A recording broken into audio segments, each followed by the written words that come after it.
எல்லாருக்கும் வணக்கம். இனி நான் சொல்லப் போற தலைப்பு உங்கள் வணக்க முறை சரியானதா? இல்ல தவறானதா?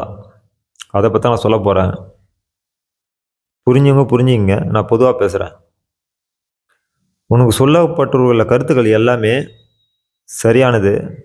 ஆனா புரிஞ்சுக்கிற விதம் தவறானது. இதுதான் கான்செப்ட். இப்போ உனக்கு ஆன்மீகன்ற பேர்ல உங்களுக்கு கதைகள் தான் சொல்லின்னு இருக்கிறாங்க தவிர, அந்த உண்மையான தத்துவத்த யாரும் உங்களுக்கு விளக்கல. ஏன்னா சொல்றவருக்கு அது தெரியாது. இதுதான் உண்மை. இப்போ ராமாயணம், மகாபாரதம் சொல்லியிருக்கிறாங்க. முருகர் கதைகள்லாம் சொல்லியிருக்கிறாங்க. சிவன் கதை எல்லாமே ஆன்மீகத்தில் ஒரு கதைகளாகவே வரும். இது எல்லாமே உண்மைதான். ஆனால் அது எல்லாமே உனக்கு சொல்லப்பட்டுள்ள அறிவியல் உண்மைகள். உன் மண்டைக்குள்ளே நடக்கிற விஷயங்களை தான் அவங்க ஆன்மீகமாக சொல்லியிருக்கிறாங்க. எப்படி இந்த உலகத்துலேருந்து நீ தப்பிக்கணும், எப்படி நீ மரணமெல்லாம் பெருவாழ்வு வாழணும், இந்த சீக்கிரட்டை தான் சொல்லி கொடுத்துட்டு போய்க்கிறாங்க. இப்போது ஒவ்வொருத்தரும் ஒரு கதையை எழுதி வச்சுட்டாங்க. நிறைய கதைகளை எழுதி வச்சுக்கிறாங்க.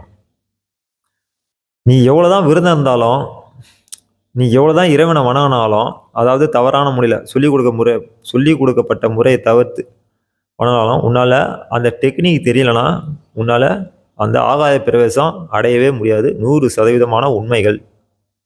இப்போது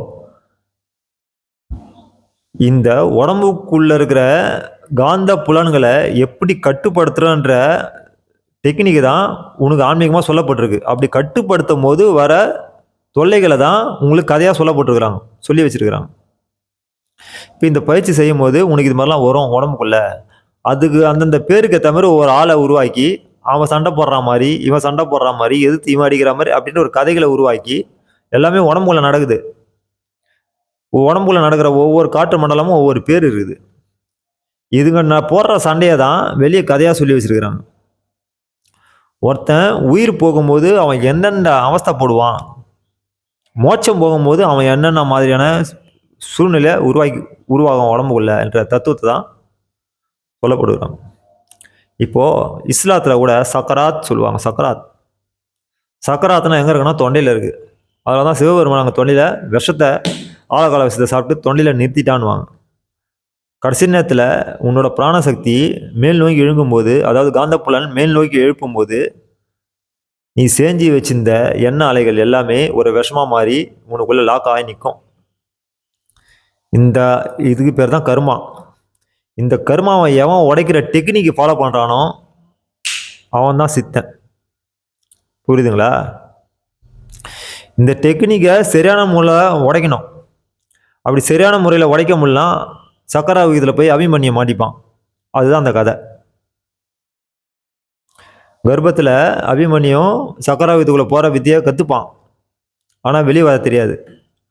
அந்த பயிற்சி பேர் தான் அவங்க சொல்லி கொடுத்துருக்கிற அந்த யோக முறைகள். இதுதான் உனக்கு ஆன்மீகமாக சொல்லப்பட்டிருக்கு.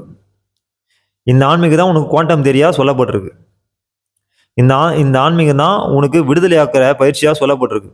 ஜீசஸ் சொன்னதும் இதே தான். நபி ஸல்லல்லாஹு அலைஹி வஸல்லம் அவரும் சொன்னதும் இதே தான். இவங்க சொன்ன கருத்துக்கள் எல்லாமே உன்னை காப்பாற்றிக்க, உன் உயிரை காப்பாற்றிக்க, உன் ஜீவனை காப்பாற்றிக்க, உன் ஜீவன் மேல்கதி ஆகிறதுக்கு, ஆகாய பிரவேசம் அடையத்துக்கான என்னென்ன வழியோ எல்லாமே சொல்லி கொடுத்துட்டு போயிருக்கிறாங்க. ஆனால் நீங்கள் அதெல்லாம் செய்கிறது கிடையாது. பூஜை புனஸ்காரம் யாருக்குன்னா, எவன் ஒருத்தன் தன் தவத்தை முடிச்சுட்டு வெளியே வரோம் அவனுக்கு தான் பூஜை புனஸ்காரத்துக்கான முழு தகுதி இருக்குது. மற்றவங்களாம் கிடையாது. புரியுதுங்களா? பூஜை புனஸ்காரம் மந்திரம் உச்சாடனம் யாருக்கு தகுதி இருக்குதுன்னா, தன் நிலையை உணர்ந்து யோகத்தில் கீழே இறங்கி வரான் பாருங்க, அவனுக்கு தான் முழு தகுதி இருக்கு. மற்றவங்க எல்லாமே இங்கேயும் அங்கேயும் தள்ளாடி இருக்கிற கேஸ் தான். ஏன்னா 3 விதமான உடல் நம்ம உடம்புக்குள்ளே இருக்குது. இந்த 3 விதமான உடலும் என்றைக்குமே சரி சமமாகவே இருக்காது. அது ஒவ்வொன்றும் ஜிக்ஜாக்காக போயிட்டு தான் இருக்கும். இந்த சமநிலைப்படுத்த தான் இந்த யோகம்.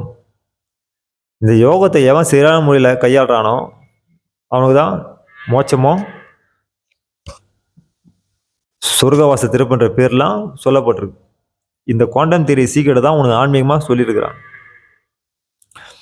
இப்போ முருகர் சொல்லி கொடுத்துருக்கிற வல்லினம், மெல்லினம், இடையினம், இது எந்த சப்ஜெக்ட்னு அடுத்த கதையில் சொல்கிறேன். நன்றி, வணக்கம்.